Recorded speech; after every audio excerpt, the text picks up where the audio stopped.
Good morning to all. So, we have previously done with the translation in prokaryotes. Now, I'm going to teach you about translation in eukaryotes. It is very complex as compared to the prokaryotes. So, there are actually three processes. First one is initiation, elongation, and then termination. In the video lecture, I have told you about the initiation. So I quickly recall it. In case of prokaryotes, there is 30S subunit, then attachment of mRNA. But in case of eukaryotes, there is no such complex is formed. First of all, a pre-initiation complex is formed. A pre-initiation complex is formed. Pre-initiation complex. Okay, so what is this pre-initiation complex? First one is initiation. So in the initiation, a pre-initiation complex is formed that is PIC.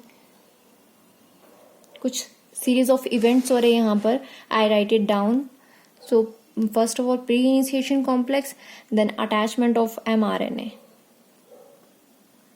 Attachment of mRNA with this pre-initiation complex, and then third one is scanning. Fourth one is assembling of 60S subunit. So in case of eukaryotes, there is 40S subunit and 60S subunit. And what is this S in this? What is this S in this? It is Savart-Berg unit. It is the ribosomal subunit. It is the ribosomal subunit. So this subunit given by or discovered by this Savart-Berg. Savart-Berg ने इनको discover किया था. That's why the unit attaches with this is served as their name. So यहाँ पर attachment हो रही 60S subunit की. One by one discuss करेंगे. सबसे पहले ये आ गया 40S सबयूनिट. 40S सबयूनिट यहाँ पर E side, P side and A side है. E, P and A. E1 is exit side, P1 is peptide side, and A1 is acyl. So here EPA, यहाँ पर कुछ initiation factors आएंगे. There are lots of initiation factors in case of eukaryotes and termed as E for eukaryotes and IF for initiation factors. यहाँ पर EIF3 actually 3 और 5 आता है. 3 and 5. Initiation factor 3 and initiation factor 5 attaches to this side.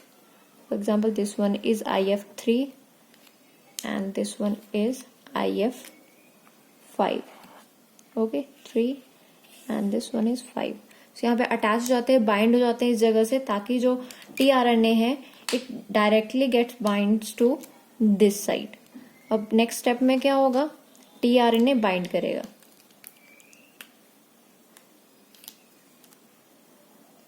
EPA और यहाँ पर आकर tRNA bind हो जाता है और यहाँ पर उसके कुछ एंटीकोडॉन्स और यहाँ जो tRNA बाइंड कर रहा है that is F methionine attach होता है सबसे पहले. यहाँ पर अटैच हो गया. ये जो साइट्स है वो वहीं पर ब्लॉक्ड है. अब क्या होगा? यहाँ तक अभी तक mRNA does not involve in this reaction. Now there is involvement of mRNA. Before this when this F met comes here, जब ये F मेट आता है तो ये अकेला नहीं आता. It comes with 4S subunit. 4S subunit and it makes this unit 43S subunit. 43s सब यूनिट। अब ये जो सब यूनिट है दैट इज 43, पहले ये 40 थी। Now this complex is formed, सारे के सारे फैक्टर अटैच है, टीआरएनए अटैच है, दैट इज एफमैट। 4s सब यूनिट आ गई और यहाँ पे 43s जो है वो अटैच हो गया। अब यहाँ पर क्या होगा, नेक्स्ट स्टेप में mRNA की अटैचमेंट होगी। mRNA जो है वो अटैच हो जाएगा, यहाँ पर जाकर अटैच हो गया। ओके, तो ये जब mRNA अटैच होता है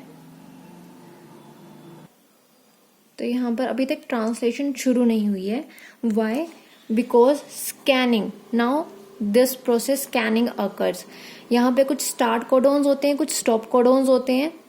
I told you in case of prokaryote there are start codons, there are stop codons. So जब तक जो स्टार्ट कोडोन है ये फाइंड आउट नहीं कर लेते हैं तब तक ट्रांसलेशन स्टार्ट नहीं होती है। So for example this area is start codon. Okay, तो यहाँ पर जो टीआरएनए है दैट इज AUG, ठीक है। यहाँ पर टीआरएनए के जो एंटी कोडोन्स होंगे ये अटैच कर लेंगे mRNA से। Now the translation begin. अभी भी ट्रांसलेशन शुरू नहीं होती है। अब क्या होता है, असेंबलेज ऑफ 60s सब यूनिट। नेक्स्ट स्टेप में क्या होगा, असेंबलेज हो जाएगी 60s सब यूनिट की। और जब ये 60s सब यूनिट आता है then these factors get released. ये फैक्टर जो हैं दे गेट रिलीज्ड। यहाँ पर भी ई साइड और जो 60s सब यूनिट है उसमें भी ये साइट्स प्रेजेंट होती हैं।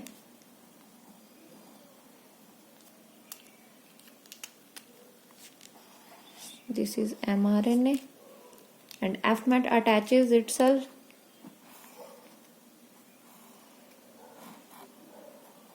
यहाँ पर fmat प्रेजेंट है, कोडोन्स है।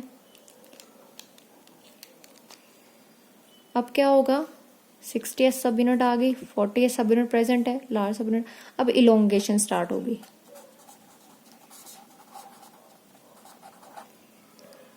इलोंगेशन में क्या होगा, इलोंगेशन में पेप्टाइड बॉन्ड बनेंगे। अब ये पेप्टाइड बॉन्ड कैसे बनेंगे, नेक्स्ट टीआरएनए आता है, चार्ज टीएनए, नेक्स्ट टीआरएनए आएगा और वो अमाइनो एसिड्स को साथ में लेकर आएगा। ठीक है, let me draw with this pen. TRNA आ गया। अब वो क्या करेगा, यहाँ पर ये साइट ओपन है तो यहाँ पर जाके अटैच हो जाएगा। यहाँ पर ये आकर अटैच हो गया एंटीकोडॉन्स और ये आ गया आपका अमाइनो एसिड, यहाँ पर अटैच है।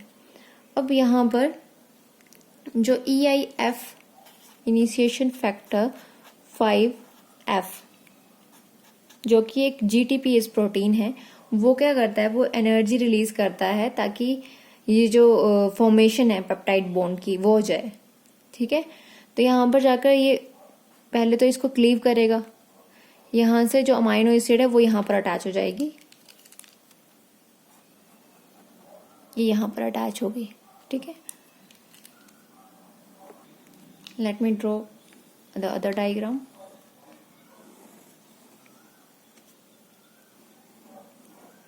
ये अटैच होगी यहाँ पर and then this one. Okay, so यहाँ पर सिंपल टीआरएनए बच गया अब, और यहाँ पर आपके पास एक न्यू टीआरएनए है जिसके पास 2 अमाइनो सब यूनिट्स हैं and this peptide bond is formed with the help of amino acyl transferase.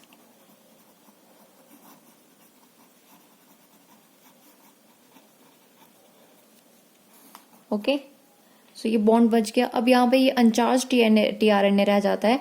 ये अनचार्ज टीआरएनए क्या करता है, अब मूवमेंट हो रही है राइबोसोम की। For example this one is mRNA chain और यहाँ पर जो है राइबोसोम की सब यूनिट्स अटैच्ड हैं, सब यूनिट्स ये अटैच है। अब मूवमेंट होगी, सॉरी मूवमेंट कैसे होगी, यहाँ से राइबोसोम्स की सब यूनिट ये ऐसे मूव करेगी, राइबोसोम जो है वो मूव करेगा। सो यहाँ पर भी मूवमेंट हो रही है। जब मूवमेंट होगी then it shifts towards this, यहां पर जो है शिफ्टिंग हो जाएगी and uncharged tRNA goes to the exit side. ये एग्जिट साइड में चले जाते हैं.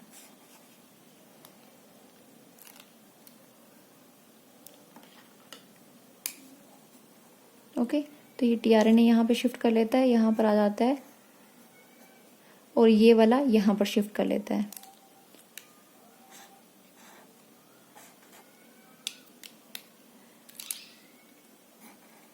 And now this becomes vacant.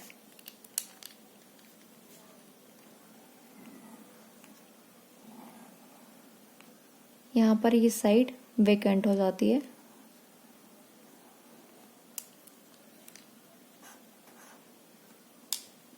ये अनचार्ज tRNA आ गया,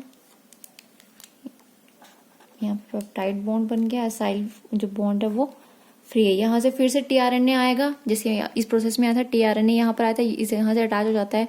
फिर उसके बाद अमाइनो एसिड ट्रांसफेरेज क्या करता है, जो यहाँ पर tRNA प्रेजेंट है उस मॉलिक्यूल के अमाइनो एसिड को यहाँ पर अटैच कर देता है और पेप्टाइड बॉन्ड बना देता है. वैसे हुआ यहाँ पर जो tRNA, अब नेक्स्ट tRNA आएगा वो क्या करेगा, यहाँ से इसको क्लीव कर देगा और ये जो 2 सब यूनिट्स है वो यहाँ पर अटैच हो जाएगी. For example the new tRNA comes here and यहाँ पर ये इसकी अमाइनो एसिड की चेन है और यहाँ से ये क्लीव हो जाएगी और क्या हो जाएगा, फिर अटैच हो जाएंगे ये सब यूनिट्स.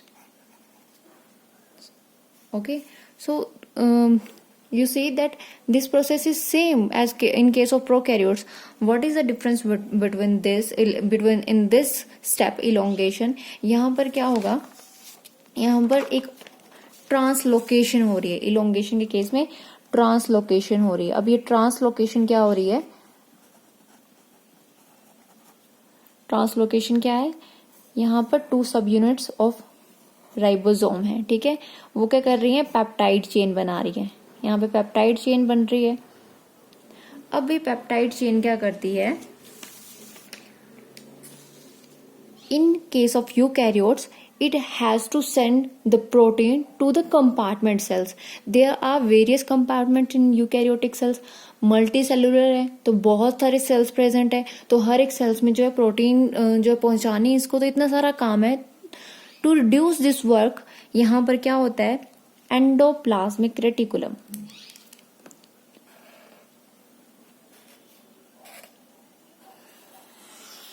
एंडोप्लाज्मिक रेटिकुलम प्रेजेंट है यहाँ पे, ER lumen. This one is ER lumen. इनके साथ कुछ SRP प्रोटीन अटैच है. This one is SRP which is called signal recognisation protein. Signal recognisation protein.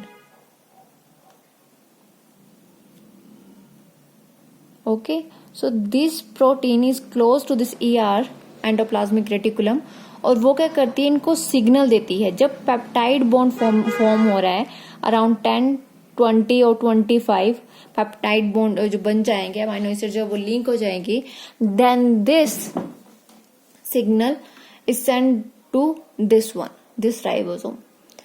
आपने देखा होगा there are SER means smooth endoplasmic reticulum and RER which is rough endoplasmic reticulum. So why it is smooth or rough? Because rough endoplasmic reticulum contains ribosome on it and smooth endoplasmic reticulum does not contain ribosome on it. ठीक है, ये for example endoplasmic reticulum है और यहाँ पर ribosome की सब units attach है, तो ये RER हो गया. अगर यहाँ पर कोई भी अटैच नहीं, फॉर एग्जाम्पल दिस पार्ट, ठीक है, ये नेक्स्ट ER है, यहाँ पर कोई भी राइबोसोम की सब यूनिट नहीं है, तो ये स्मूथ है. अब ये राइबोसोम जो है वो कैसे अटैच होते हैं, ये वही प्रोसेस है कि जो राइबोसोम इनको सिग्नल चला गया by the signal recognition protein, और ये सिग्नल रिकॉग्निशन प्रोटीन क्या करेंगी, they bring the ribosome attaches to ER. Okay, bring the ribosome and attaches to the ER and then ribosome attaches close to this lumen. अब यहां पर जो है ribosome की सब यूनिट अटैच होगी.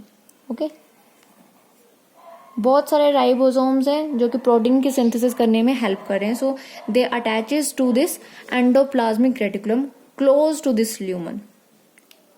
ठीक है. After formation of polypeptide chain, signal peptidase send signal to break the chain. Now what is happening here? For example, the chain of peptide, यहाँ भी चेन ऑफ पेप्टाइड बन रही है, बहुत सारी, बहुत लंबी बन गई. फॉर एग्जाम्पल बहुत ही ज्यादा पेप्टाइड जो हैं वो अटैच हो गए हैं. तो अब क्या होगा, यहाँ पर एक सिग्नल इनको भेजा जाएगा with the help of a enzyme that is called signal peptidase. अब ये सिग्नल पेप्टिडेज क्या करेगा, क्लीव कर देगा, इसको ब्रेक कर देगा चेन को, and this chain enter into this lumen, and from this lumen it gets sent to the further compartment of the cell. Okay, what is happening here? जब polypeptide chain बन गई, ठीक है, बहुत सारी पॉलीपेप्टाइड चेन बन गई है, then the signal peptidase which is present in the ER lumen send signal to this chain and which cleaves or which breaks this chain, which enter in the lumen and sends to the other compartments. ठीक है, peptide chain बन गई और यहाँ पर उसकी transfer हो रही है. So this step is different from the prokaryotes. Prokaryotes में ऐसा कुछ नहीं था. यहाँ पर कोई भी जो है कोई एंडोप्लाज्मिक रेटिकुलम वहां पर प्रेजेंट नहीं है, कोई अटैचमेंट नहीं है, कोई ऐसे सिग्नल रिकॉग्निशन प्रोटीन नहीं है. But in this case you have to say this translocation, very very important. Okay, यहाँ पर ट्रांसलोकेशन है और वो भी cotranslocation. This is the difference between prokaryotes and eukaryotes. Third step is termination. और termination में क्या हो रहा है, टर्मिनेशन सिमिलर है in case of prokaryotes and eukaryotes. यहाँ पर एक तो हाइड्रोलिसिस होगा, hydrolysis of the growing chain,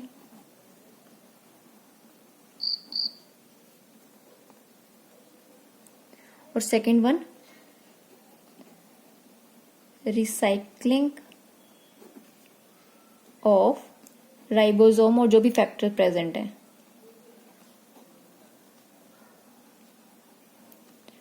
जो रिलीजिंग फैक्टर है, this releasing factor help in the disattachment और separation of the chain. For example this one is the chain. ठीक है, यहाँ से ये सब यूनिट जो है वो सेपरेट हो जाएगी, यहाँ से ये सब यूनिट जो है वो सेपरेट हो जाएगी, and this mRNA chain will release out. ठीक है, सो 3 प्रोडक्ट बनेंगे यहाँ पर. एक तो mRNA की चेन है यहाँ पे, ठीक है, 2 सब units of ribosome and polypeptide chain which is needed, means protein जो है वो हमारे पास आ गई है. So this one is complete process of translation in eukaryotes.